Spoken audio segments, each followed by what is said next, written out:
감사합니다. 예배는 시작하겠습니다. 찬송가 183장입니다. 찬송가 183장입니다.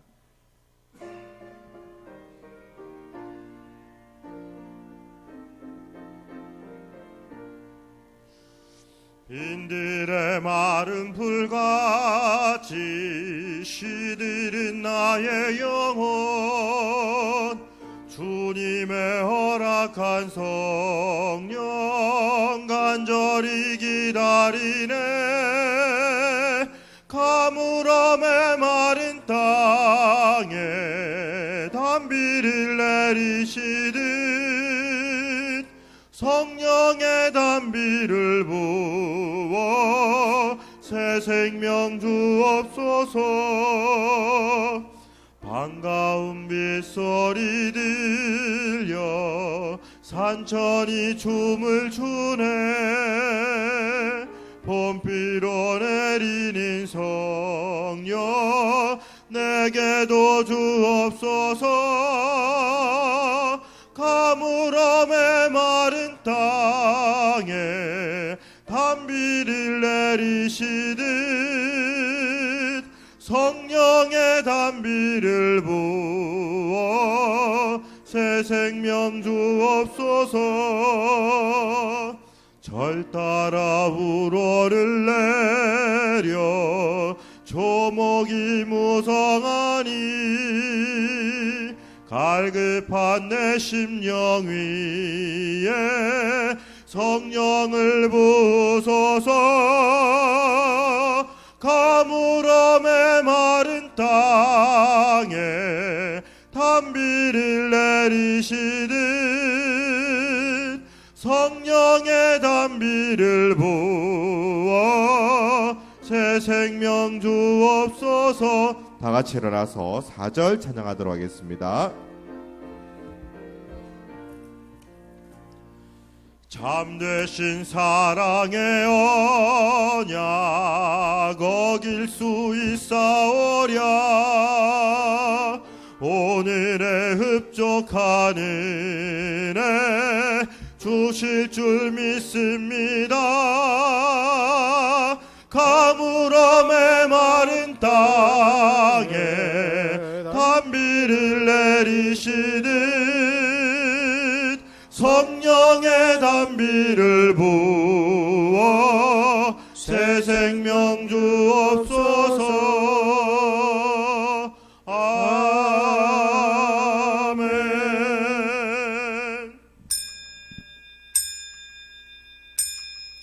상전의 손을 바라보는 종들의 눈같이, 여주인의 손을 바라보는 여종의 눈같이 우리의 눈이 여호와 우리 하나님을 바라보며 우리에게 은혜 베풀어 주시기를 기다리나이다. 아멘.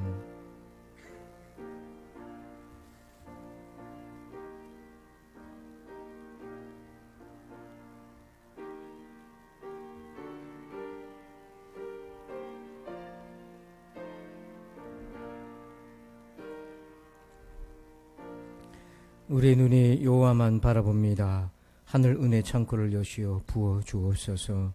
구원의 은혜, 인생 사명을 감당할 은혜, 오늘을 살아갈 은혜를 부어 주옵소서. 천하의 주밖에는 우리를 도우실 리가 없나이다. 우리의 예배를 받으시고 각 심령에 임하여 주옵소서. 예수님의 이름으로 기도합니다. 아멘. 다 함께 43장을 찬양드립니다.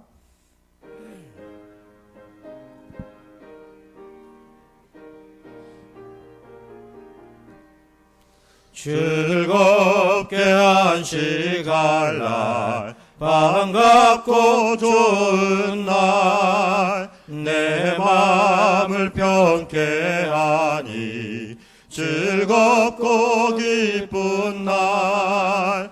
이 날에 천하 만민 다 보좌 앞에서 참되신 삼위일체 다 찬송 부르네. 이 날에 하늘에서 새 양식 내리네. 성회로 모인 하시라고 종소리 울리네. 복음의 밝은 빛은 온 세상 비치며 또 영생물이 흘러 시원케 하시네. 이 주일 지킴으로 새 은혜 입어서 영원히 쉬는 곳에 다 올라갑시다. 성부께 찬미하고 성자와 또 성령 참되신 삼일체 다 찬송 부르세. 아멘. 교독문 23번 시편 43편을 교독하겠습니다. 하나님이여 나를 판단하시되 경건하지 아니한 나라에 대하여 내 송사를 변호하시며 주는 나의 힘이 되신 하나님이시거늘 어찌하여 나를 버리셨나이까. 주의 빛과 주의 진리를 보내시어 나를 인도하시고 그런즉 내가 하나님의 제단에 나아가 나의 큰 기쁨의 하나님께 이르리이다.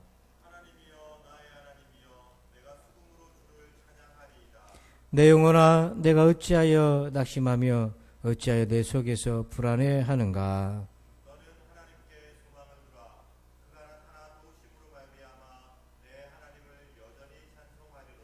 아멘. 나는 전능하신 아버지 하나님 천지의 창조주를 믿습니다. 나는 그의 유일하신 아들 우리 주 예수 그리스도를 믿습니다. 그는 성령으로 잉태되어 동정녀 마리아에게서 나시고 본디오 빌라도에게 고난을 받아 십자가에 못 박혀 죽으시고 장사된 지 사흘 만에 죽은 자 가운데서 다시 살아나셨으며 하늘에 오르시어 전능하신 아버지 하나님 우편에 앉아 계시다가 거기로부터 살아있는 자와 죽은 자를 심판하러 오십니다.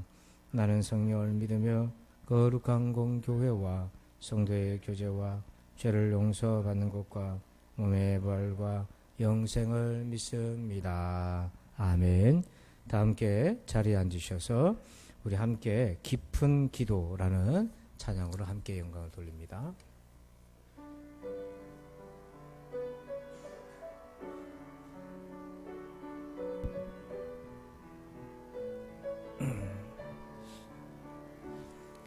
오직 예수의 길을 완전 복음의 길을 어떤 상황 속에도 성령 충만하기를 아픈 눈물을 흘러도 기쁜 일이 생겨도 변함없는 고백은 오직 예수의 길을 죽음 앞에 있어도 찬양할 수 있기를 축복 속에 있어도 자만하지 않기를 모든 것 사라지고 홀로 있을 때에도 오직 예수 그분만 내 안에 계시기를. 우리 한 번 더 찬양합니다. 오직 오직 예수의 길을 완전 복음의 길을 어떤 상황 속에도 성령 충만하기를 아픈 눈물을 흘려도 기쁜 일이 생겨도 변함없는 고백은 오직 예수의 길을 죽음 앞에 있어도 찬양할 수 있기를 축복 속에 있어도 자만하지 않기를 모든 것 사라지고 홀로 있을 때에도 오직 예수 그분만 내 안에 계시기를. 아멘. 우리 다 함께 코로나19 해결을 위해서 오늘 성경 말씀을 가지고 같이 기도합니다. 우리 시편 37편 5절과 6절을 같이 읽고 이 말씀을 가지고 기도하겠습니다. 다 같이 읽습니다. 내 길을 여호와께 맡기라. 그를 의지하면 그가 이루시고 내 의를 빛같이 나타내시며 내 공의를 종호의 빛같이 하시리로다. 아멘. 이 말씀 가지고 우리 같이 기도합시다. 아버지 하나님 감사합니다. 우리의 길을 여호와께 맡기게 도와주소서. 이 나라의 길을 주님께 맡기게 하소서. 아버지 우리 각자의 인생의 길을 하나님께 맡기게 하소서. 그리하면 우리 주님이 이루어 주시옵소서. 하나님 이 나라가 가야 될 길을 주께서 이루어 주옵소서. 우리가 이루는 것이 아니라 주님이 이루어 주옵소서. 불완전하고 연약하고 무지한 우리가 이루어내어서 우리의 의로 살아가는 것이 아니라 주님이 이루심을 보게 하소서. 그래야 마침내 아버지 하나님 이 민족의 의를 빛같이 나타내시고 이 민족의 공의를 정오의 빛같이 되게 해 주옵소서. 마침내 아버지 하나님 우리의 인생이 아버지 하나님 빛처럼 의롭게 주님이 회복시켜 주시고 우리의 공의가 정오같이 정오의 빛같이 하나님 아버지께서 아버지 새롭게 해 주옵소서. 주의 아버지 하나님 우리 각자의 갈 길을 주님께 온전히 맡기며 살게 하여 주옵소서. 이 민족의 길을 그리하여 주님이 이루어 주옵소서. 감사합니다. 주님이 이루어 주시길 믿습니다. 주님 감사합니다. 예수님의 이름으로 기도합니다. 아멘. 이 시간에는 교회 소식을 말씀드립니다. 좌우에 계신 성도들과 인사하겠습니다. 반갑습니다. 인사할까요? 반갑습니다. 오늘은 오순절 후 22번째 주일로 지키고 있습니다. 우리 오늘 저녁부터는 다니엘 21일 기도회가 있습니다. 전국에서 한 3천여 교회가 참여하는데요. 저녁 8시부터 10시까지 시간은 정확하게 시작하고 마치는데 주로 간증 집회로 열립니다. 그리고 같이 전국에 있는 교회들과 함께 하는데 예배당에서 본당에서 영상으로 같이 작년부터 우리가 참여했는데요. 이 기간 동안은 새벽 기도회가 없어요. 내일부터는 새벽 기도 대신에 저녁 기도회가 있습니다. 그래서 여러분들 저녁에 꼭 참석하셔서 이 코로나19 기간에 멈추었던 기도의 행진을 계속하시기를 바랍니다. 그리고 우리 신앙 생존 훈련 프로젝트 첫 번째 방구석 성경 묵상 훈련이 지난주부터 첫 번째 강의가 시작이 되었습니다. 2강이 이번 주에 있겠고 이론과 실습이 같이 갑니다. 교재를 유인물로 인쇄를 했습니다. 필요하신 분들은 신청하신 분들에 한해서 가져가시면 되겠습니다. 그리고 카톡 목장 예배는 매주 금요일 11시에 있겠고요. 우리 나머지 광고는 주보를 참고하시면 되겠습니다. 드리신 예물을 위해서 기도합니다. 하나님 감사합니다. 어려운 세상 속에서 오늘을 살아갈 은혜와 복을 주신 하나님을 찬양합니다. 건강하게 일터에서 삶의 자리에서 믿음을 지키고 이 자리에 서게 하신 하나님 감사합니다. 우리가 드리는 예물을 받아 주옵소서. 그 안에 담겨있는 기도와 감사와 믿음을 받아 주옵소서. 사랑하는 우리 성도들에게 아버지 하나님 복을 내려 주옵소서. 주님으로부터 오는 믿음, 주님이 주시는 건강, 주님이 주시는 자녀의 복, 주님이 주신 사업의 복을 넘치도록 도와주시옵소서. 그래서 아버지 하나님 남은 세월에 우리에게 맡기신 사명에 헌신하며 살아갈 수 있도록 후회함이 없도록 축복해 주옵소서. 감사합니다 아버지. 예수님의 이름으로 기도합니다. 아멘. 오늘 주시는 말씀 보겠습니다. 요한계시록 12장 말씀입니다. 요한계시록 2장입니다. 12장이 아니고요. 2장 12절부터 17절입니다.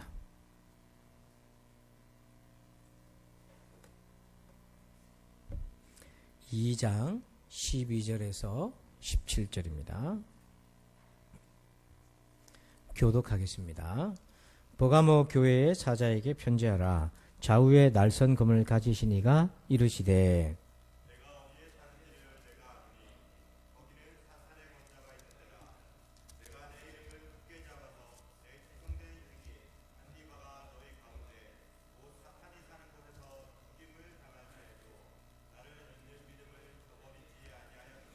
그러나 내게 두어 가지 책망할 것이 있나니 거기 내게 발람의 교훈을 지키는 자들이 있도다. 발람이 발락을 가르쳐 이스라엘 자손 앞에 걸림돌을 놓아 우상의 제물을 먹게 하였고 또 행음하게 하였느니라.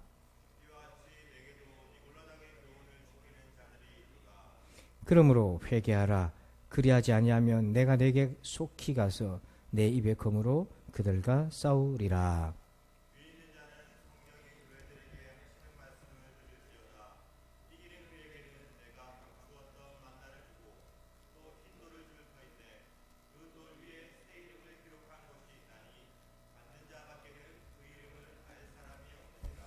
아멘. 오늘 미래에서 배우다 세 번째 시간 무뎌진 칼날이라는 제목으로 함께 은혜를 나눕니다. 이스라엘의 히브리 대학교의 교수고 또 성지 안내 사역을 하는 이강근 목사님이 계신데요. 이분은 이 분야에서는 최고로 알려져 있는 분이죠. 이분이 얼마 전에 유대인 지도자를 만났는데 이분이 은퇴를 하고 나이가 이제 80이 다 돼 가는데 얼마 전에 땅을 1만 평을 샀다는 거예요. 거기에다가 종려나무를 심겠다는 겁니다. 나이가 80인데 이제 심어서 언제 열매를 먹겠습니까? 물었더니 이 종려나무는 최소한 열매를 따려면 한 30년 정도는 시간이 가야 된단 말이에요. 그래서 그런데 왜 이걸 심었습니까? 내 미래의 후손들을 위해서 내가 심는다. 이렇게 얘기를 한 거예요. 이게 율법의 토라의 사상입니다. 미래를 위해 오늘을 심는 거죠. 비록 내가 혜택을 지금 당장 받지는 않지만 그 미래를 준비하는, 다음 세대를 위해 준비하는 헌신이 바로 오늘 신앙의 모습인 겁니다. 계시록에도 미래가 기록되어 있는데 그 미래에 성도들, 우리 성도들이 꼭 기억해야 될 과제는 뭐냐면 성도에게는 핍박과 유혹이 온다는 겁니다. 주님이 우리를 마지막 때에 구원하실 테지만 그 구원의 과정 중에서 사단의 핍박과 유혹을 이겨내야만 우리가 예비된 구원의 은혜 가운데 들어갈 수 있다는 얘기죠. 자, 그러면 여러분, 우리가 이 핍박과 유혹으로부터 어떻게 믿음을 지키겠습니까? 그것을 주님이 미리 계시록에 나오는 7 교회를 통해서 알려주셨어요. 그래서 우리가 계시록에서 미래를 배우는 거예요. 그래서 코로나19보다 더한 일들이 앞으로 많이 생길 테지만 그런 일이 있어도 흔들림 없이 우리 믿음을 지켜갈 수 있는 그 신앙의 능력을 성경에서, 미래에서 배운 겁니다. 그래서 오늘 세 번째는요, 버가모 교회를 통해 말씀하시는데 13절 말씀을 읽어볼게요. 다 같이 시작. 네가 어디에 사는지를 내가 아노니 거기는 사탄의 있는 데라. 내가 내 이름을 굳게 잡아서 내 충성된 증인 안디바가 너희 가운데 곧 사탄이 사는 곳에서 죽임을 당할 때에도 나를 믿는 믿음을 저버리지 아니하였도다. 아멘. 버가모 교회가 있는 곳은 지리적으로는 지금의 터키 지역이지만 중요한 부분은요, 사탄의 권좌가 있는 곳이에요. 이렇게 노골적으로 표현하기도 드물어요. 왜냐하면 이 버가모 지역에는 그리스 로마 신화에 등장하는 제우스 신을 섬기는 신전이 있었고, 동시에 로마 황제 신을 섬기는 신전도 있었고, 여러 많은 신들의 신전이 집결되어 있는 곳입니다. 한마디로 말하면 아시아와 유럽을 잇는 지역 가운데 사탄의 주요 거점 전략적 요충지입니다. 근데 거기에 버가모 교회에 안디바라고 하는 충성된 지도자가 있었는데 믿음을 죽음으로써 지켰어요. 죽도록 충성한 순교자였습니다. 그만큼 치열한 영적 싸움이 있는 곳이 버가모 지역인데 사탄이 교회를 가만히 두지 않고 무너뜨리려 하는 거죠. 순교자가 나온 교회인데 사탄이 공격합니다. 뭘로 그러면 그 순교자가 나온 교회를 공격하는가? 오늘날 부산진 성도들을 어떤 방법으로 사탄이 공격해 오는가? 그걸 잘 분별해서 우리가 어떻게 미래를 오늘부터 준비할 것인가? 14절 한번 봅시다. 14절입니다. 시작. 그러나 내게 두어 가지 책망할 것이 있나니 거기 내게 발람의 교훈을 지키는 자들이 있도다. 발람이 발락을 가르쳐 이스라엘 자손 앞에 걸림돌을 놓아 우상의 제물을 먹게 하였고 또 행음하게 하였느니라. 아멘. 여러분, 이 말씀을 보다 보면 이해가 안 되는 말씀입니다. 순교자가 나왔잖아요. 안디바가 순교하면서 안디바가 그 교회 목회자인데 그런 지도자가 순교를 통해서 믿음을, 교회를 지켰는데 얼마 시간이 지나지 않아서 그 교회에 성도들 중에서 우상의 제물을 먹고 음행하는 정욕에 빠지는 일들이 생기는 거예요. 이 너무 극단적이잖아요. 순교자가 있는 교회인데 조금 얼마 지나지 않아서 성도들 중에서 우상 제물을 먹기 시작하고 행음을 하는 사람들이 일어났다. 어떻게 이게 연결이 되고 이해가 되는가? 그것도 여전히 교인이라고 하는 신분을 유지한 채로 그러고 있었다는 거예요. 무엇이 이렇게 만들었습니까? 무엇이 이들로 하여금 순교자 신앙에서 이렇게까지 만들었습니까? 보면 바로 발람의 가르침 때문이라고 그랬어요. 순교자적 신앙에서 우상과 행음하는 그런 일들로 번져가는데 그 가운데 있는 것이 바로 발람의 교훈이 침투를 했던 것입니다. 여러분, 발람의 교훈, 이 교훈이란 말을 가르침으로 보면 되는데 이게 어떤 의미냐면 잘못된 복음이 들어온 겁니다. 교회 안에. 이건 단순한 이단이 아니라 잘못된 신앙의 논리가 침투를 한 거예요. 그래서 우상의 제물과 정욕에 빠지기 전에 먼저 일어난 것이 뭐냐면은 신앙이 잘못되기 시작한 거예요. 그러니까 여러분, 죄에 빠지기 전에 먼저 뭐가 일어나냐면 우리 안에서 신앙이 잘못되기 시작하고 왜곡되기 시작합니다. 그 결과로서 죄가 우리 가운데 자연스럽게 일어나는 거예요. 그리스도 예수로 인해 우리가 구원받았는데 이 복음이 변질되기 시작한 거예요. 한마디로 말하면 말씀의 칼날이 묻어지기를 시작한 거예요. 한 가지 특징적으로 12절을 보면 버가모 교회에 예수님이 자신을 어떻게 소개하냐면 버가모 교회의 사자에게 편지하라.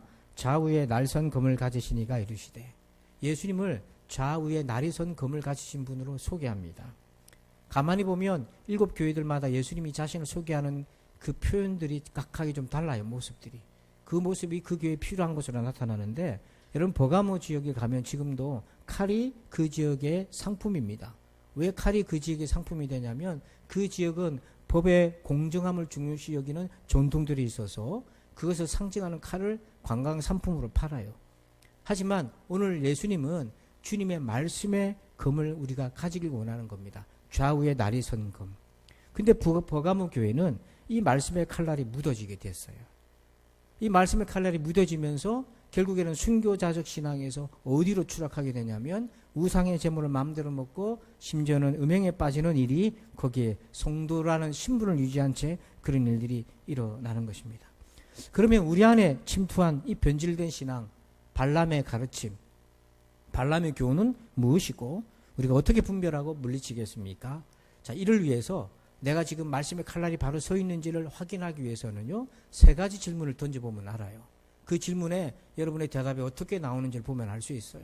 첫 번째 질문은 이것입니다. 누구를 가까이 하는가? 지금 내가 누구를 가까이 하는가 질문을 던져보시죠. 자, 우리 14절 말씀을 같이 한번 읽어봅니다. 시작. 그러나 내가 내게 2가지 책망할 것이 있나니 거기 내게 발람의 교훈을 지키는 자들이 있도다. 발람이 발락을 가르쳐 이스라엘 자손 앞에 걸림돌을 놓아 우상의 제물을 먹게 하였고 또 행음하게 하였느니라. 아멘. 이 발람의 가르침 교훈을 뭐라고 표현하냐면 이스라엘 자손 앞에 걸림돌을 놓은 거다, 이렇게 얘기하는 거예요. 잘못된 가르침, 잘못된 신앙은 우리 앞에 걸림돌과 같다는 거예요. 자, 여러분, 이게 발람의 가르침이 뭐냐면 이스라엘이 출애굽을 하고 광야를 지나서 가나안 땅으로 들어가는 과정 중에서 모압 지역을 지나가게 됩니다. 근데 그 당시 모압의 왕이 누구였냐면 이 발락이었어요. 그래서 이 발락은 이스라엘 자손이 자기들 지역으로 들어오면서 자기들을 해칠까봐 두려워서 당시의 점술가, 여흥가로 알려진 발람을 찾아갑니다. 이름이 비슷하죠. 발락과 발람 헷갈리는데 발락은 모압의 왕이에요. 가서 신하들을 보내서 발람에게 복채를 주면서 네가 저 이스라엘 백성들을 저주해라, 부탁을 합니다. 복채를 주고 이스라엘 자손을 발람에게 저주하라고 부탁을 해요. 그런데 발람이 거부하고 하나님 막습니다. 그러니까 이 발람이 겉으로는 노골적 저주는 하지 않는데 다른 꾀를 내서 발락에게 꾀를 줘요. 그게 뭐냐면 모압 여인들을 가까이 하도록 만든 겁니다. 그래서 민수기 25장 1절에 보면 이스라엘 자손이 시딤에 머물러 있더니, 이 시딤이라는 지역이 모압 평지인데요, 거기에 모압 자손들 가까이 머물게 하고 그 백성이 모압 여자들과 음행하기를 시작하니라. 그러니까 발람이 노골적으로 저주는 하지 않았지만 모압 왕에게 꾀를 내준 겁니다. 모압 여인들을 가까이 하게 해라. 여러분, 왜 이런 일이 생겼습니까? 성경은 이렇게 기록하고 있어요. 민수기 31장 16절에 보라, 이들이 발람의 꾀를 따라 이스라엘 자손을 부월의 사건에서 여호와 앞에 범죄하게 하여 여호와의 회중 가운데 연병이 일어나게 하였느니라. 자, 이 모든 일이 어디서 나왔냐면 발람이 저주는 안 했지만 꾀를 내어서 발락에게 이스라엘 자손을 무력화시킬 꾀를 빌려준 거예요. 모압 여인들을 가까이 해서 타락하게 만들고 우상을 숭배하게 만들고, 그 일 때문에 하나님이 진노해서 연병을 이스라엘 가운데 내리시는데, 전염병을 내리셨는데 그날 24,000명이 이스라엘 자손이 그 광야에서 목숨을 잃게 되는 겁니다. 이 발람의 꾀는 다른 게 아니라 모압 여자들을 가까이 하게 만든 거예요. 가까이 해서는 안 되는 것들을, 멀리 해야 될 것들을 아무런 끄리낌 없이 가까이 하도록 만들었고, 그 관계로 인해서 영적인 타락, 육체적인 타락까지 오게 된 겁니다. 여러분의 신앙이 무엇을 가까이 하게 만들고 있습니까? 그런데 복음은 누구를 가까이 하게 만듭니까? 주님을 가까이 하게 만드는 겁니다. 여러분, 복음에는 자유함이 있어요. 어떤 자유함이 있냐면 유대인은 율법을 지켜야 된다는 그런 생각들이 있었는데 예수님은 그 율법을 지켜야 된다는 것에서부터 자유하게 만들어줬어요. 율법은 2 종류가 있어요. 종교적인 율법이 있습니다. 제사를 지내야 되고 정결하게 해야 되고 먹는 음식도 가려야 되고요. 도덕법이 있어요. 근데 종교적인 거 보면 유월절도 지키고 절기도 지키고 제사도 하고 정결도 해가야 되고 많은 규례들이 있습니다. 근데 그걸 지켜야만 구원을 받는 것처럼 그 규례에 그들이 매여 있었는데 예수님 오시면서 그걸 자유하게 해줬어요. 너희들이 그런 규례를 지켜서 구원 얻는 것이 아니라 예수 그리스도를 믿고 회개하고 죄사함을 받고 성령으로 중생해야만 구원을 얻는 것이다. 그래서 정말 구원받은 사람은 유대인이라도 이제는 옛날처럼 어떤 문화적으로는 지켜도 그것이 나의 구원의 수단과 방편으로서 율법을 지키는 게 아니에요. 그래서 자유하게 된 겁니다. 그리고 구원받은 사람들은 이제 도덕법을 자유하게 하는 것이 아니라 도덕법을 더 잘 지켜요. 성결의 길을 지켜가는 거예요. 도덕법은요, 율법의 도덕법은 행위법이에요. 행동으로 나타난 거지만은 복음은요, 우리 안에 마음속에서 있는 것부터 다루시는 거예요. 그래서 더 거룩하게 우리 만들어요. 이방인들도 자유함이 생겼습니다. 제사 지내야 되고, 우리 예전에 조장님한테 제사 지내야 되고요. 우리도 유교 뭐 이런 게 다 빠져 있었는데 선한 일 해야 천당 간다 생각하고 불교적인 사상 절에는 안 다녀도 우리가 공덕을 쌓아야만 다음 생에 그래도 막연하게나마 우리가 지옥에 안 간다 이런 생각이 있었잖아요. 그런데 예수 믿고 난 다음에 그런 전통과 문화라는 이름으로 우리를 얽매였던 걸로부터 우리가 자유하게 됐어요. 그래서 우리가 지금은요, 예수 믿으면 제사를 지내지 않잖아요. 조상을 우리가 기리지 않는다는 것이 아니라 조상을 잘 드려서 우리가 복을 받고 조상에게 잘 제사를 드려서 우리가 구원받는다. 이게 아니거든요. 이제 거기서부터 자유하게 된 거예요. 이런 자유함이 이방인들에게도 다 찾아온 겁니다. 그 당시 이방인들도 다른 종교를 섬겼어요. 우상 종교를 섬겼기 때문에 그 예식이 있고 예법이 있는데 예수 믿고 난 다음부터 그런 예식과 제사로부터 자유하게 된 거예요. 자, 그런데 그 다음에 문제가 생겼어요. 이 자유함이 변질되기 시작하는 겁니다. 그게 뭐냐면 교만이 틈이 타기 시작하는 거예요. 그래서 로마서 14장 3절 보니까 먹는 자는 먹지 않는 자를 업신여기지 말고, 이 먹는 자는 뭐냐면 내가 이제 자유하고 나 예수의 이름으로 구원받았으니까 우상의 제물을 뭐 내가 가서 제사는 안 지냈다 하더라도 우상의 제물이라도 그냥 나 끄리낌없이 먹을 수 있다. 먹는 거예요. 근데 아직 그런 믿음이 없는 사람, 부족한 사람은, 여전히 율법에 매여 있는 사람은 그걸 못 먹는 거죠. 안 먹는 그 사람들을 향해서 업신여기기 시작하는 거예요. 먹는 자는 우상의 제물을 아무렇지도 않은 것처럼 먹고 그걸 자칭 믿음이 강한 자로 스스로 여기는데, 뭐 안 먹는 사람들보다는 그 사람들을 향해서 긍휼의 마음을 가지기보다는 업신여기는 교만이 들어온 거예요. 그러면서 이들이 자유를 가지고 점점 당시에 그 초대교회로 따지자면 새로운 모압을 가까이 하기 시작하는 거예요. 그러면서 서서히 물들기 시작해요. 그래서 고린도전서 8장 9절에 그런즉 너희의 자유가 믿음이 약한 자들에게 걸려 넘어지게 하는 것이 되지 않도록 조심하라. 나는 자유로워서 마음대로 행할 수 있지만 믿음이 연약한 사람은 그런 이렇게 마음대로 하는 걸 보면서 실족할 수도 있는 거죠. 근데 문제는 그 자신의 신앙적 자유가 믿음이 약한 자에게 걸림이 되는 게 아니라 이제는 자기에게 걸림이 되는 겁니다. 가까이 해서는 안 되는 것, 신앙적 자유라는 이름으로 내가 가까이 해서는 안 되는 것들을 가까이 하고 아무렇지도 않다고 생각하고 스스로 자기를 과대평가하고 교만하게 여기면서 그러다가 점점 새로운 모압의 여인에게 물들기 시작하는 거예요. 여러분, 참된 신앙은 누구를 가까이 하게 합니까? 예수 그리스도를 가까이 하게 합니다. 그래서 갈라디아서 5장 13절 보면 형제들아 너희가 자유를 위하여 부르심을 입었으나 그러나 그 자유로 육체의 기회를 삼지 말고 오직 사랑으로 서로 종노릇하라. 우리가 복음으로 예수님으로 자유를 얻었지만은 그 자유를 가지고 너의 육체를 즐겁게 하는 그것으로 기회를 삼지 마라. 지금 얼마나 많은 사람들이 복음의 자유를 가지고 육체의 기회로 삼고 있느냐. 그러지 말고 사랑으로 서로 종노릇해라. 하나님을 섬기고 몸된 교회 헌신하고 내게 맡겨주신 일과 영혼들에 대해서 섬기는 예수님처럼 그렇게 자유를 가지고 헌신하는 삶을 살라고 당부를 하고 있어요. 하나님이 주신 자유의 궁극적인 목표는 과거에 매여있던 구습을 벗어나서 주님을 더 가까이, 주님의 말씀대로 사랑함으로써 더 가까이 나아가는 것입니다. 그래서 사도행전 17장 16절을 읽어봅시다. 시작. 바울이 아덴에서 그들을 기다리다가 그 성에 우상이 가득한 것을 보고 마음에 격분하여, 바울이 아덴이라고 하는 지역에 그리스의 중심부잖아요. 거기를 방문했는데 그 성에 우상이 너무 가득했어요. 그걸 보고 바울은 어떤 마음을 품었다고 되어 있습니까? 격분했다고 했어요. 여러분, 바울이 우상을 보면서 격분했는데 지금 버가모 교회의 사람들 마음속에는 이런 격분이 없어졌어요. 바울은 우상을 보면서 격분해서 저들이 창조주 하나님을 섬기는 것이 아니라 한낱 인간이 만든 목석 따위에 절을 하며 굽실거리고 예배를 드리고 있는 그 모습을 보면서 바울은 격분했는데, 지금 순교자가 나왔지만은 얼마 지나지 않아서 우상의 제물을 먹고 음행에 빠져간 그들을 볼 때에 이게 얼마나 격차가 더 큽니까? 복음이신 예수님을 가까이 하면 선명해져요.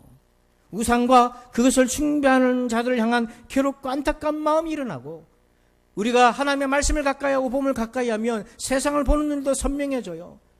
마음도 선명해져요. 그래서 가까이 해야 될 모압인지 아닌지, 저것을 가까이 해야 될 것인지 멀리 해야 될 것인지 분명하게 우리 눈앞에 보여지는 거예요. 그런데 어떻게 사탄이 버가모 성도를 넘어뜨렸습니까? 바로 이 말씀의 선명한 칼날을 무디게 만들어서 이 발람의 가르침이 침투해서 신앙을 흩어놓은 거죠. 그래서 모압을 멀리 해야 될 거를 거의 저 정도는 뭐 가까이 해도 난 상관없다 하는 식으로 서서히 그들의 신앙에 교만한 씨를 뿌려놓은 거예요. 그러므로 여러분은 지금 무엇을 가까이 하고 있습니까? 여러분의 신앙이 누구를 가까이 하게 만들고 있습니까? 주님이십니까? 새로운 모압입니까? 진단해 보시길 바랍니다. 두 번째로 질문을 던져요. 우리의 질문은 뭐냐면 십자가가 있는가?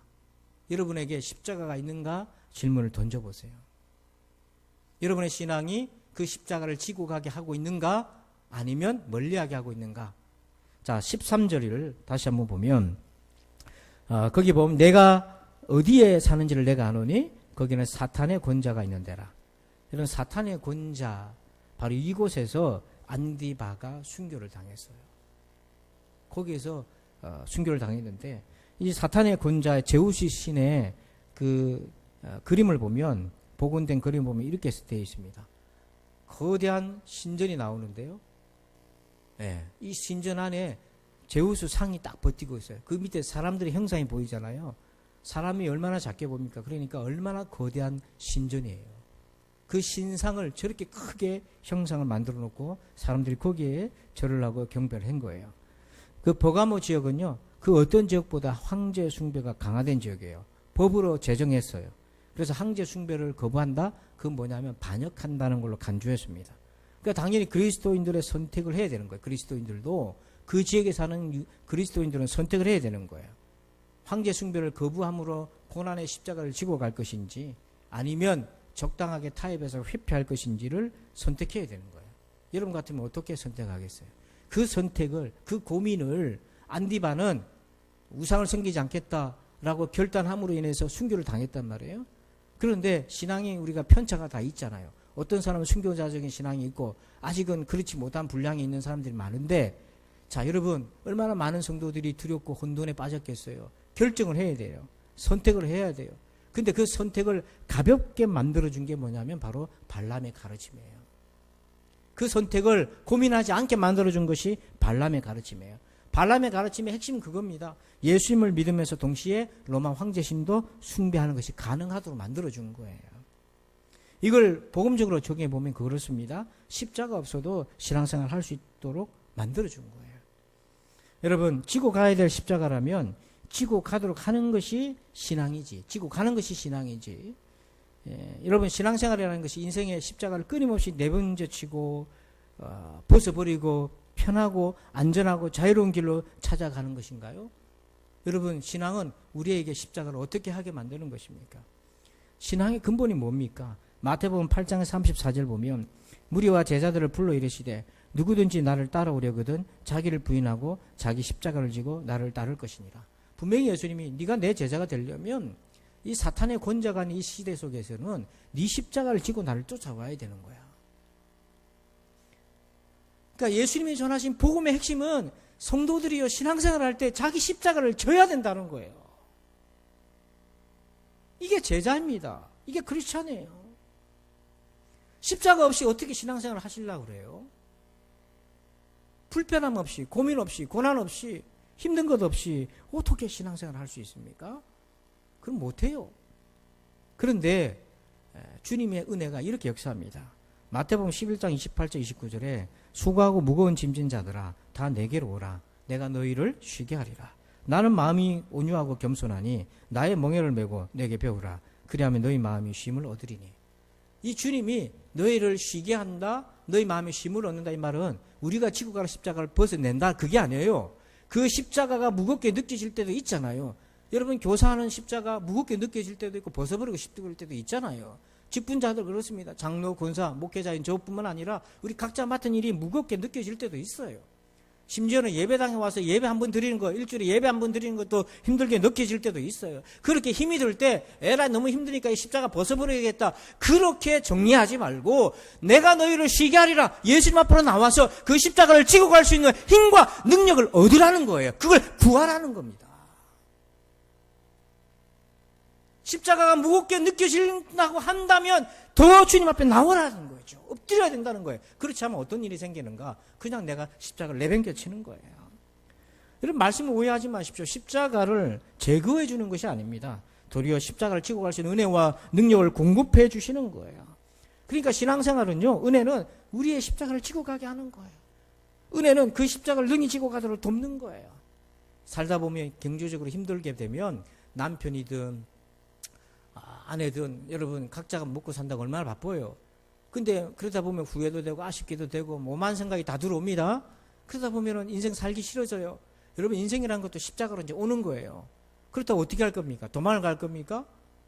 가정을 내팽개치고 도망을 갈 거예요? 아니면 축 처져가지고 날마다 우울한 생각, 절망의 생각에 그냥 에라 모르겠다고 뒷방에 앉아서 그냥 손 놓고 있을 것입니까? 아니잖아요. 십자가를 지고 가야 되는 거잖아요. 우리의 자식들도 마찬가지예요. 우리의 자녀들도 취업해야죠. 대학 나와야죠. 취업해야죠. 십자가가 계속 있어요. 이게 너무 무겁다고 내팽개치면 어떻게 되겠어요? 지금 죽는 겁니다. 그런데 문제는 이 십자가를 지고 갈 만한 능력을 끌어다 와야 되는데 어디서 끌어오겠습니까? 그걸 주시는 분이 우리 주님이라고 하는 거예요. 그래서 우리가 가정의 책임, 인생의 사명이라고 얘기하는 게 그겁니다. 사명은 분리된 게 아니에요. 교회에서의 사명만 사명입니까? 교회, 가정, 일터 이게 다 우리 사명이에요. 이게 인생 사명이에요. 분리된 것이 아니라 하나로 묶여져 있어요. 교회에서는 잘하는데 집에서는 엉망이고 이건 신앙이 아니 잘못된 거예요. 집에서도 잘하고 교회에서도 잘하는데 일터에서 엉망이다. 이것도 잘못된 거잖아요. 우리는 하나님 앞에 살아가는 전인적 존재잖아요. 십자가를 지고 가야 되잖아요. 여러분 이 십자가를 지고 가기 힘들 때 주님 앞에 엎드려서 도움을 구하시길 바랍니다. 안 그러면 어떻게 됩니까? 발람의 교훈이 쏙쏙 들어와서 그거 쫓아다녀요. 그거 쫓아다니다 보면 내 귀에 좋은 것만 듣고 다니다 보면 고민이 없어지게 되고 아무렇지도 않게 얼마 전에 순교자가 나왔는데 얼마 전에 바울이 격분했는데 우상을 보면서 격분했고 안디바는 믿음을 지키기 위해 순교했는데 아무렇지도 않게 우상의 재물을 먹고 음행하면서 신분을 크리스찬이라는 신분을 그대로 가지고 있다. 그런데도 불편함이 없다. 뭡니까? 영혼의 신앙이 이게 잘못되어 있는 거예요. 바른 신앙은 여러분들을 자꾸 고민하게 만들고 괴롭히는 거예요. 마지막 세 번째, 버가모 교회의 발람의 가르침이 뭔가 질문을 세 번째 질문은 속 주인이 누구인가를 물어보시면 돼요. 여러분의 주인이 누구십니까? 진짜 여러분의 겉주인 말고 속에 있는 진짜 주인 누구십니까? 거기 여러분 뭐라고 대답할 수 있습니까? 여러분의 신앙이 누구라고 대답할 수 있도록 만드십니까? 계시록 2장 15절에 보니까 이와 같이 내게도 니골라 당의 교훈을 지키는 자들이 있도다. 계시록에 니골라 당의 교훈이라고 나와요. 이거는 발람의 교훈과 같은 표현이에요. 같은 말이에요. 구약에는 발람의 교훈이 있었다면 신약에는 니골라 당의 교훈이 있다. 이게 같은 내용인데 왜 이게 니골라 당이라고 불렀나? 니골라라는 사람을 추종한 것으로 보이는데 여러분 이 니골라의 특징을 이렇게 얘기합니다. 유다서 1장 11절에 보면 화 있을진저 이 사람들이요 가인의 길에 행하였으며 삭슬을 위하여 발람의 어그러진 길로 몰려갔으며 고라의 폐역을 따라 멸망받았도다. 이 발람의 가르침을 삭슬을 위하여 이렇게 되어 있어요. 발람이 나중에 구약에 보면 복채를 은금을 탐내가지고 이스라엘을 저주하라고 하는 말도 안 되는 소리를 이 발락이 와서 한단 말이에요. 그러면 이런 지하에 거절해야죠. 여러분 누가 여러분한테 와가지고 성도를 저주하라고 한다면 듣고 앉아 있어야 되는 겁니까? 무슨 헛소리 하냐고 바로 가고 쫓아보내야 되잖아요. 그걸 듣고 앉아 있는 거예요. 왜? 은금을 가져와서 그게 탐이 난 거죠. 니골라 당이 바로 그런 성격이에요. 물질이 주인 됐다는 얘기예요. 그래서 여러분 니골라라는 말을 이렇게 헬라 말로는 풀이가 됩니다. 니골라는 두 가지 단어가 합성되어 있어요. 니코스라고 하는 단어와 라오스라는 단어가 붙여져 있는데 이게 합치면 승리의 사람들이에요. 니콜라가 이기다 승리하다는 건데요. 이게 어떤 의미냐면 로마 제국의 우상을 숭배할 때 그 사회에 적응하고 여러분 로마 사회에서 적응하려면 우상 숭배를 해야 되는 거예요. 여러분 일제시대 때 부자로 살려면 일제랑 손을 잡아야 되는 거 아닙니까? 똑같아요. 로마 시대에 부자가 되겠다, 돈 벌겠다 그러면 우상 숭배해야 되는 거예요. 경제적 이익을 거기서 나오는 거거든요. 그래서 니골라 당이 뭐냐면 승리의 사람들인데 그걸 비꼬는투로 얘기하는 거예요. 당시 경제활동은 신전에 있는 것과 결탁으로 이루어진 거예요. 우상 문화랑 연결되지 않으면 경제활동이 안 되는 겁니다. 그래서 유대인도 조합을 이루어서 생활을 하지만 끊임없이 유혹을 받는 거예요. 우상 숭배랑. 그래서 우리가 유대인들로부터 쫓겨난 예수 믿는 유대인들 같은 경우는 조합에서 쫓겨났기 때문에 상권 보호를 못 받아서요. 궁핍에 처하게 되는 겁니다. 이게 현실적으로 쉬운 문제가 아니에요. 신앙을 지키려고 하다 보면 궁핍에 빠지고 장사도 못하고 조합에서 쫓겨나고 보호받지 못하고 혼자서 살아가야 되는 이런 외로운 인생이 오는 겁니다. 근데 그걸 견뎌내야 되는 거예요. 그래서 광야에서 하나님이 이스라엘 백성들을 만나를 먹이신 게 뭐냐면 그 견디도록 광야에서 하나님이 먹여 살려주시는 훈련을 시켜준 거예요. 그러니까 그러니까 여러분, 순교자가 나오는 교회를 타락시킬 만큼의 파괴력을 가르치고 있는 것이 뭐냐면 물질입니다. 순교자가 나온 교회를 타락시키는 파괴력이 있는 것이 물질이에요.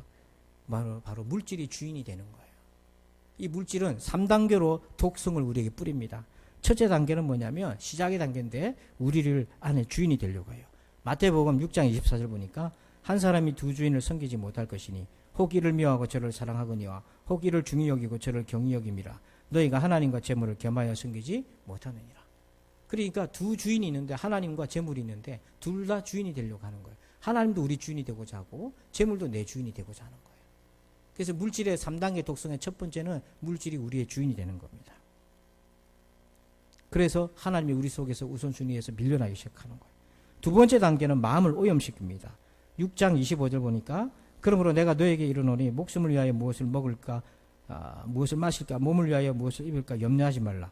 목숨이 음식보다 중하지 아니하며 몸이 의복보다 중하지 아니하냐. 염려로 우리의 마음을 오염시켜요. 염려가 우리 속에 들어오면 말씀의 칼날이 둔해지게 돼요. 우둔해지기 시작하고요. 모든 신경 관심이 거기 다 쏠리게 만들어요. 그리고 세 번째 단계는 궁극의 이것입니다. 6장 32절 보니까 이방인처럼 만들어버려요. 그리스도인을. 이는 다 이방인들이 구하는 것이라. 너희 하늘 아버지께서 이 모든 것이 너에게 있어야 할 줄을 아시느니라. 그런데 너희는 먼저 그의 나라와 그의 의를 구하라. 그리하면 이 모든 것을 너희에게 더하시리라. 하나님 우리를 부르셔서 쓰시고자 하는 게 뭐냐면 너희가 하나님 나라를 구하는 기도자가 되길 원하는 거예요. 그런데 그 기도 팽개치고 이방인하고 똑같이 구별점 없고 차별점 없이 이방인 구하는 우리도 구하고, 그래서 하나님 나라를 망각하게 만드는 겁니다. 여러분, 이것이 니골라당의 교훈인 거예요. 순교자가 나와서 하나님의 의와 하나님의 나라를 위해 헌신했던 그 교회에 발람과 니골라당의 교훈이 뭐냐면 물질이 주인이 되는 거예요. 속주인이 돼버리게 만드는 거예요. 겉으로는 하나님 얘기하지만 진짜 내밀한 곳에는 물질이 주인이 돼버렸어요. 하나님 나라가 사라지고 재물에 대한 염려만 가득하고 하나님 나라를 품고 그 뜻을 위해 기도하고 우리의 삶 속에서 이루어지길 원하는 간절함이 없는 거예요. 여러분, 버가모 교회가 어떤 자리입니까? 13절에 보면 바로 거기는 사탄의 권세가 있는 데라. 이 말은 사탄은 니골라당의 교훈과 발람의 교훈으로 침투해가지고 사탄의 권자를 수성하려고 하는, 지키려고 하는 거예요. 근데 하나님의 나라를 구하는 기도자들이 일어나면 사탄의 권자는 쫓겨나게 되잖아요. 그래서 사탄은 그걸 알고 발람의 방법으로, 니골라당의 방법으로 치열한 영적 전쟁의 자리에서 기도하되, 이 버가모 교회는 존속하지만 순교자적 신앙을 잃어버리고 하나님 나라 없는 기도로 그들 안에 있는 능력을 제거해버리는 거예요. 껍데기만 이제 교회로 남게 만드는 거예요. 이렇게 사탄은 버가모 교회의 순교적 신앙을 무력화시키고 성도들 하여금 우상과 정욕에 잡히게 만들고 그것에 아무 문제의식이 없게 하고 또 가지고 있는 신앙이 그것에 대해서 불편하지 못하게 만들고 합리화하도록 만드는 니골라당, 발람의 교훈처럼 신앙이, 복음이 왜곡되어 버려 있는 겁니다. 어떻게 합니까? 바른 복음에서 다시 시작해야 돼요. 다시 시작해야 돼요. 내 신앙이 바른 신앙인지 잘못된 발람의 가르침인지 어떻게 분별합니까? 세 가지 질문을 던지라고 그랬어요. 첫째, 누구를 가까이 하고 있는가? 내 안에 있는 신앙이 누구를 가까이 하고 있는가? 두 번째, 십자가를 지고 있는가? 내 안에 있는 신앙이 십자가를 지고 가게 하는가? 세 번째, 내 안에 있는 신앙이 속주인이 누구로 삼고 있는가? 그런데 여기에 당당하게 답을 할 수 없다면 뭐가 오염된 겁니까? 신앙이 오염된 거예요. 내 안에 벌써 발람의 교훈과 니골라당의 가르침이 침투한 거예요. 어떻게 해야 돼요? 복음에서 다시 출발하셔야 돼요. 예수 그리스도 그분으로부터 출발을 다시 하셔야 돼요. 기도하겠습니다. 아버지 하나님, 이 치열한 영적 전쟁에 사탄의 권자가 있는 버가모 교회, 순교자가 나왔지만 얼마 지나지 않아서 우상의 재물을 먹고 행음하는 일들이 생겼었습니다. 어찌 이런 일이 가능합니까? 바로 발람의 교훈, 가르침, 니골라당의 가르침, 복음의 본질을 왜곡시키는 것들이 우리 안에 들어와 있습니다. 오늘 내 안에 복음이신 예수 그리스도를 중심으로 살고 있는지, 아니면 훼손되고 왜곡되어 버린 신앙으로 살고 있는지 우리 자신을 잘 돌아보고 복음이신 예수로 다시 출발케 하여 주옵소서. 속지 않게 하여 주옵소서. 예수님의 이름으로 기도합니다. 아멘. 우리 다 함께 자리에 일어나셔서 성령 1장을 찬양 드리겠습니다.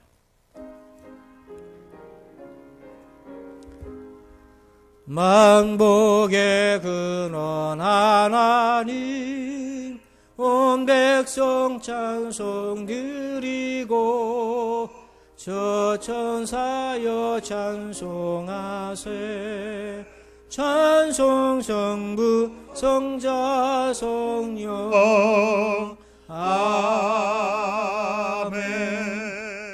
이제는 우리 구주 예수 그리스도의 은혜와 하나님 아버지의 그 크신 사랑하심과 성령님의 감화 감동 교통에 충만하심의 역사하심이 오늘도 아버지 하나님 참된 복음이신 예수님으로부터 출발하여 아버지 바른 복음 위에서 새롭게 출발하기 원하는 저들 위해 이제부터 영원토록 함께 계실지어다. 아멘.